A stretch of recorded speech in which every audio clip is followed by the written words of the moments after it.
All right, today we're going to talk about The Crow, man. I mean, uh, what do I say about this movie? I mean, look, in my opinion, they could have made Bill Skarsgård look like dead to rights, dude. Like, it could have been good, but for some reason, instead of just making it about different people other than Shelley Webster and Eric Draven, they continue down this path where they completely change Eric, completely change Shelley. Shelley's now a British black woman, and Eric at the beginning he looks more like I don't know, fucking Machine Gun Kelly or some shit. Gone are the characters like T Bird, Tom Tom, or Skank is as they kind of changed him to in the movie.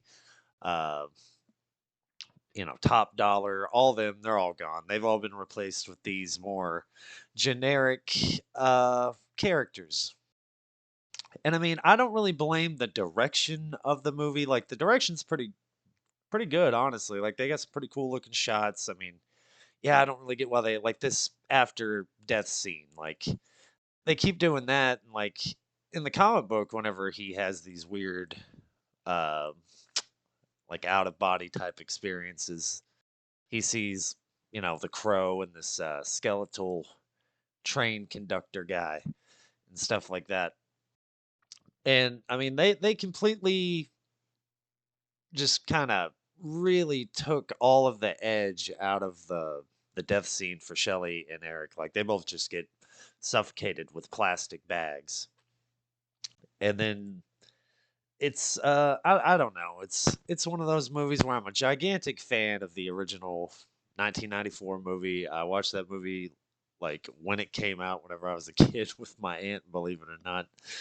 But I mean that was a great adaptation of the comic book. Like they changed things, but they kept enough of it for it to ring true. But like with this though, they changed so much to where why make it Shelly and Eric? I mean, this shit could have worked, and I could have like maybe enjoyed it a little bit better if they weren't those characters. Now, having said that, though, the movie does actually have some pretty damn good action sequences, like in the car there, or the one in the opera house is pretty good. But dude, they drag out the him putting the makeup on for so fucking long. Like he doesn't do it till like the last like 30 minutes of the movie.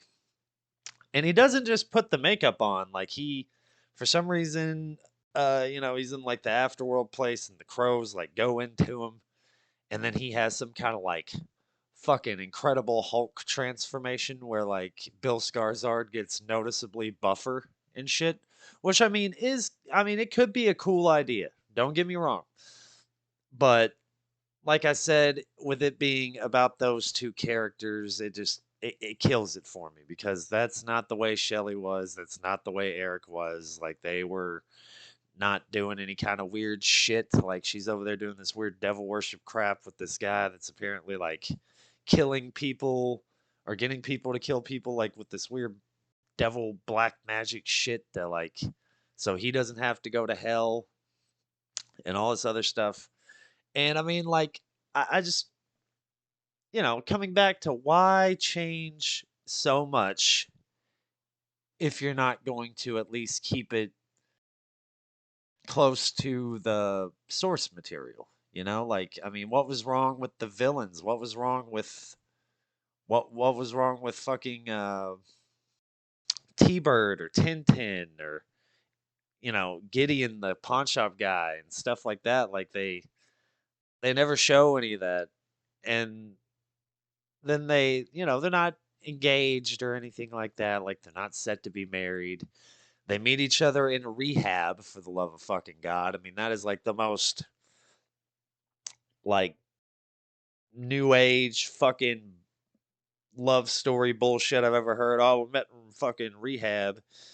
And Eric is, he like won't fight nobody. He basically kind of acts like a pussy. And I'm like, well, in the comic book, he wasn't really like that. He was very I mean, you don't really get to know too much about him before he became the Crow. But I mean, this continues after he becomes dead. Like he's like screaming out in pain and shit like that, which was very uncrow like, you know? Because whenever he gets shot and everything, he doesn't react to it really. But he does do that later on in the movie. It's just like only like the last like 20, 30 minutes of the movie is whenever everything kind of ramps up. But he loses his power because their love doesn't remain true or some bullshit. And so he tells the guy in the afterlife, "Yeah, I want to trade my soul for hers."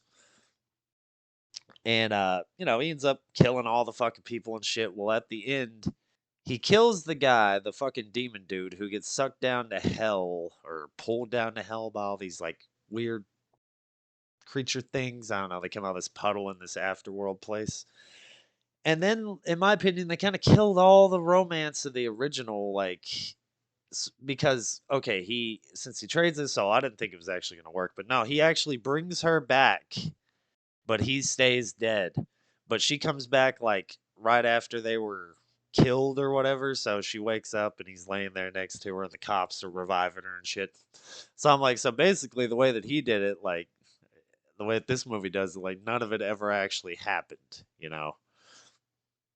Which I don't know, dude. Like there was some potential and shit, but they just completely squandered it, I feel like. Uh like my main point that I keep coming back to is why not make it different characters? Why keep these iconic characters and get rid of the villains that actually had personality if you're just going to completely do a totally different story? Uh I feel like it would have been a smarter idea using Shelley and Eric if they would have just went like full comic book, like more comic book than the 1994 film. You know, it would have set it apart. Uh, you know, could have kind of been, you know, more of like a straight comic book adaptation, like we're used to seeing nowadays. You know, like The Watchmen or something like that. Like the Watchmen original movie. Like I'm not a big Zack Snyder fan. I feel like he you know, does other people's stories better than making his own stories. But back in the day, though, he did some pretty good ones, and Watchmen was one of those. And it's because it was basically shot for shot, word for word, how it was in the comic book. And I wish that we could have seen something like that with this. But unfortunately, we did not get that. And uh, I don't know if I go as far as some people to say, uh, you know, it was disrespecting Brandon Lee or anything like that. I don't really necessarily think it was disrespecting Brandon Lee the way that people said, but you just can't get any better than this right here. If you want to watch a great Crow movie, just go back and watch the 1994 film. It's perfect in almost every way as far as an adaptation comes. I mean, especially for back then, they put as much into it without changing a whole lot, you know. And that's one of the things that made it so good, and it fit the vibe, you know. I mean, the new one has shit that fits the vibe, like the action was pretty decent, but there's just not enough of it. You know, he goes throughout the whole movie getting his ass kicked just to, you know, finally fucking start fighting back in the last 20, 30 minutes of the movie, you know, when in the original with Brandon Lee, that shit kicks off almost immediately. You know, he comes back and shit starts, you know, people start getting offed. All the iconic death scenes are gone. All the iconic characters are gone. So if you're going into it looking for a movie like the original Crow or like the comic book, you're gonna be disappointed. But yeah, if you change the names from Shelly and Eric, you might enjoy yourself. Who knows? But anyway, thanks for watching, and you know, if you want to help the channel out, go ahead and subscribe to it. Maybe I'll put out some more stuff. All right, see you guys.